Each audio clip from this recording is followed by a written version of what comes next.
Why aren't you coming to your father-in-law's funeral? I'll make sure you get divorced from my son. The funeral is tomorrow, you know. What? My name is Catherine. I'm a housewife in my 30s. This year marks the 9th year since I severed ties with my in-laws. My father-in-law suffered a heart attack due to diabetes on New Year's Day and was rushed to the hospital. Ever since the new year began, my husband was coming home late. Turns out, he was visiting his dad in the hospital. Dad has lost a lot of weight due to his illness. He can't move around on his own anymore. Mom is also down. They say they want to apologize for everything they've done to you, Catherine. To be honest, I don't think your mom is the kind of person who would change just because your dad got sick. Enough excuses. I'd like you to visit them, too. You don't have to come with me. Just go. You're his daughter-in-law after all. Reluctantly, I agreed to go see my father-in-law for my husband's sake. In the hospital room, I found my sister-in-law Emily, my husband's sister, and my Mill, who was as robust as ever. As soon as my Mill saw my face, a barrage of sarcastic comments erupted. Well, Catherine, long time no see. What gall you have showing up here. You probably came because you got scolded by my son, and you even come empty-handed. You really don't think ahead, do you? Just as I expected.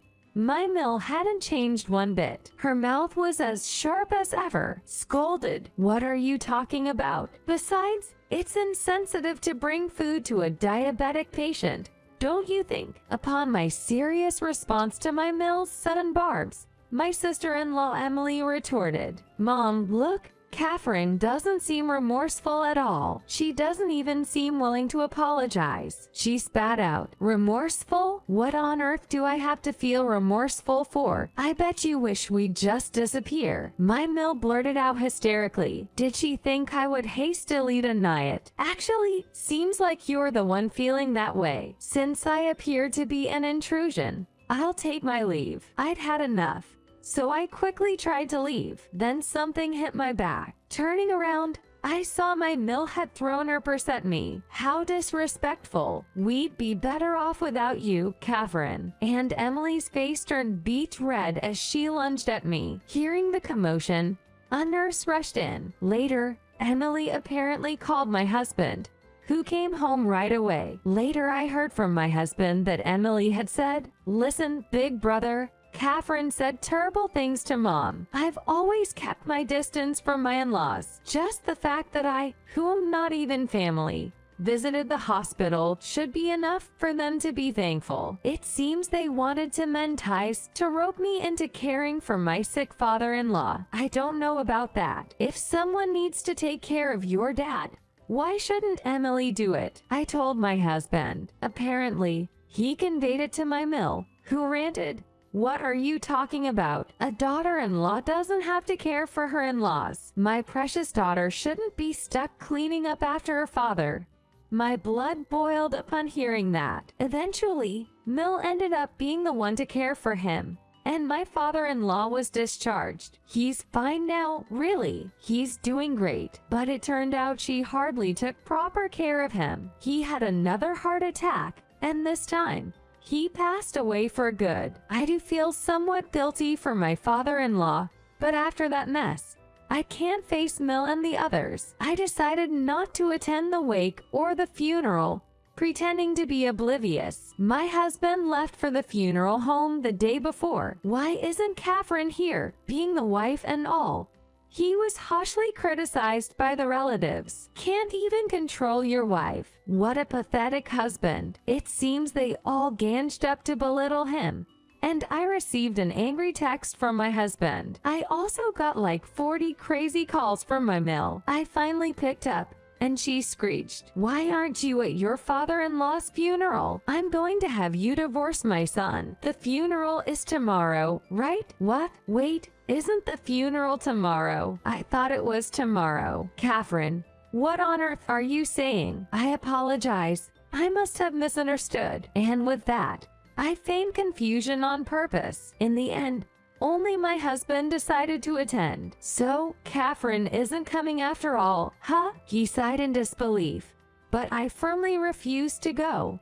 not wanting to see my Mill and Sil. However, family members still insisted, and my husband called again. Your father-in-law passed away, and you, his daughter-in-law, won't come. Make it right with the family. Apologize to Mom for your selfishness. Exasperated, I asked our child, honey, I'm at my limit. Should we just get a divorce? Mom, you don't have to put up with it anymore. I've seen you being treated harshly by Grandma and Aunt. Encouraged by that, I picked up divorce papers from the city hall, filled them out, and stamped them. Now it's up to my husband to complete them. Arriving at the funeral home, my husband, Mill, and Sil were the first to approach. You don't even take care of a sick man and make Mom suffer. Don't think you're sitting with the family, you disrespectful woman.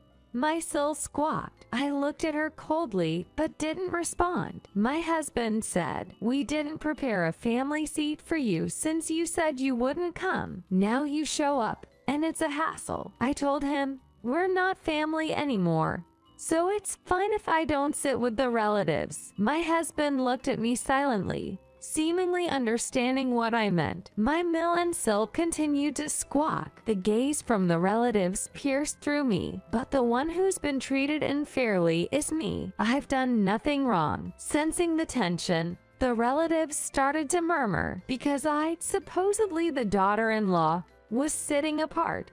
The atmosphere grew increasingly awkward. I decided there was no need for me to stick around for the final farewell. After paying my respects, I gave a slight nod to the relatives and left the funeral home. My ex-husband, Tom, seemed to have returned to his parents' home after the funeral. He later called and transferred the full amount of the alimony and future child support from his dad's life insurance. The neighbors were apparently gossiping a bit about his dad's funeral. Tom had always been a pushover, easily swayed by his mom and sister, Emily.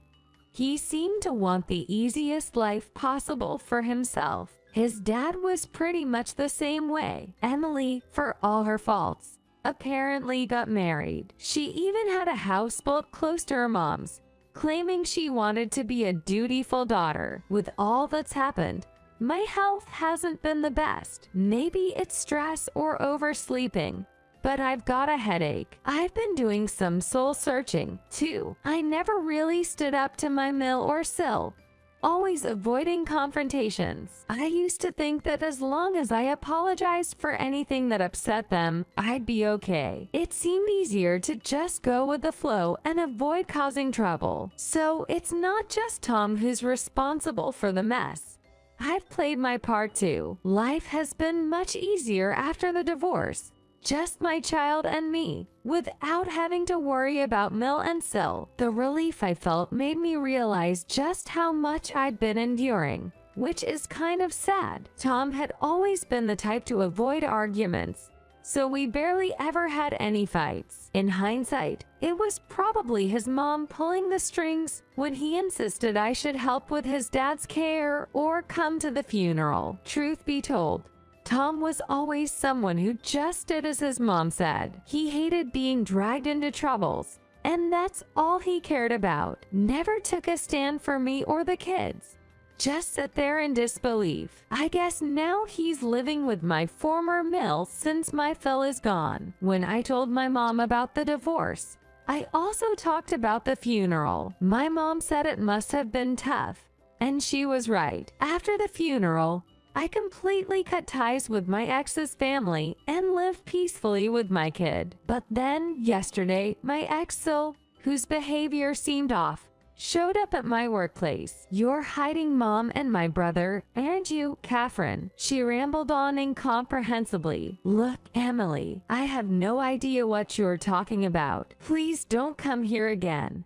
You're causing a scene. I'll call the police. I forcefully drove the hysterical Emily away. Needless to say, I was stared at by my colleagues and felt embarrassed. Judging from her rant, it seems my ex and Mill sold their house and moved without telling Emily. Emily's hysterics were just like her mother's. That night, My kid and I went out for dinner. On the way home, we discreetly checked out their old house. I wonder what happened. I thought. I haven't heard from my ex. I tried to contact him about Emily causing a scene at work, but couldn't get through. He used to message our kid even after the divorce. Oh well, he'll probably reach out sooner or later. Just when I thought I'd put the whole thing behind me, Emily, my former sister-in-law, showed up at my workplace again. You thief. Lisa, give back my dad's inheritance, she ranted. From the moment she arrived, she had her hand in her pocket,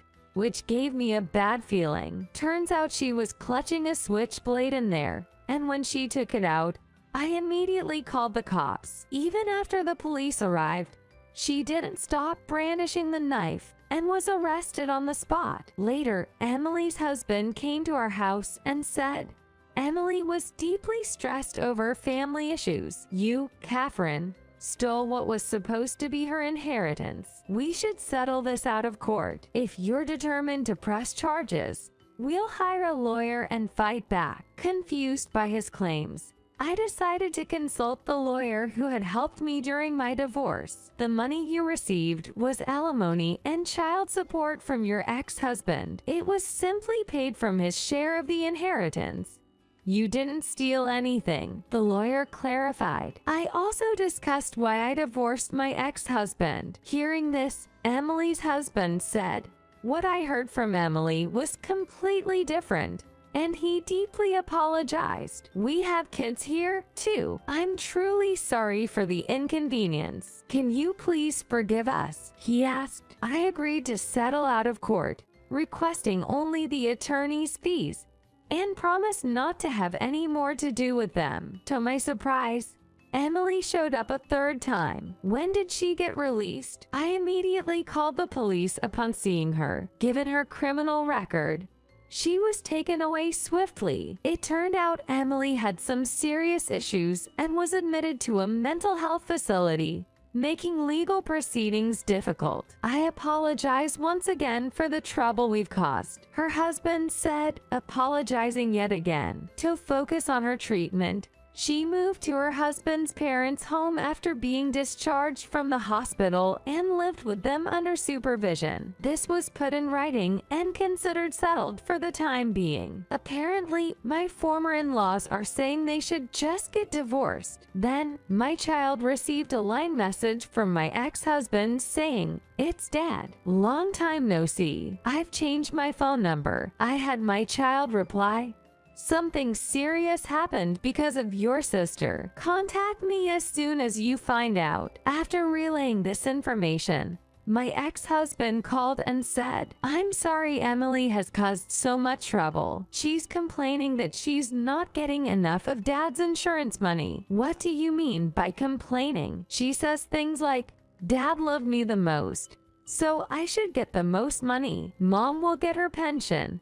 And Tom is already divorced, so he doesn't need much. Give that money to me. Emily never helps around her in-laws' house and only talks about her own gains and money matters. I've grown tired of Emily's behavior. Even after providing for a wedding and house, she continues to exploit us. I can't even stand to see her face or hear her voice anymore. Mom and I have decided to cut her off. We gave Emily and her husband money for a vacation and moved away while they were gone. We're living together now. If Emily or any relatives ask, please act like you don't know. We've moved to a remote mountain area and are pretty much self-sufficient. That seemed to be the case. I was infuriated by his irresponsible and self-serving attitude. As for playing dumb, that's asking too much given everything that has happened. Even if she's an annoying sister, she's still family. You're acting way too indifferent. I'm already divorced from you.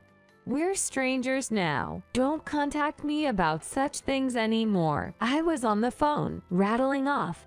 No, Catherine, that's a problem. My ex-husband may say otherwise, but I couldn't care less. Just so you know, the inheritance from my ex-FIL that they claim I took is actually in my ex-SIL's name. According to her husband, It's all untouched in the bank. She's discussing with my ex-mill and maybe returning. But I've no desire to see her. I decided to play dumb. I almost forgot. It's the first memorial for my ex-FIL. No way can I arrange anything during this chaos. And frankly, I don't want any future dealings with that family. It's been a hassle at work, too. If this happens again, I'll be in deep trouble. I've even had to request a department transfer. Luckily, my ex still doesn't know where I'm living now, but it's still on my mind. I can't move too far away because of my kid's school, but I'm considering relocating. I've been living with my child ever since, without thinking of remarriage. Got another message from my ex. For my child. Apparently, my ex-mill is hospitalized. My ex doesn't want to take care of her, so he's leaning on my ex-Sil, who is already saddled with taking care of my ex-Phil post-discharge. She's already stressed and doesn't want to deal with caring for my ex-mill. What the heck does he plan on doing? He might be hinting that I should take up the caregiving. But that's a hard no. My own parents are getting old and need care, too. If I'm gonna be a caregiver for anyone, it would be for my own parents, not some strangers who treated me badly. Before the divorce, my ex-mill made it hard to visit my own family. Now I can see them as often as I want. The day before a day off, my child often says, "I want to go see Grandma and Grandpa," and it makes me so happy. I've been making an effort to take my child to places they'd enjoy, like zoos, shopping malls, and beaches, with my own parents. Before the divorce, my ex-mill would admiringly say to my child, "On your days off, let's go out a lot, but not with Kay, with me." But my child seemed to really dislike it. I was worried they might end up hating the concept of grandparents. But since the divorce, we've been seeing my parents often. Now my child actually asks to go out with them. It's a happy kind of problem that I now need to think more about varying the places where we go for fun with my kid.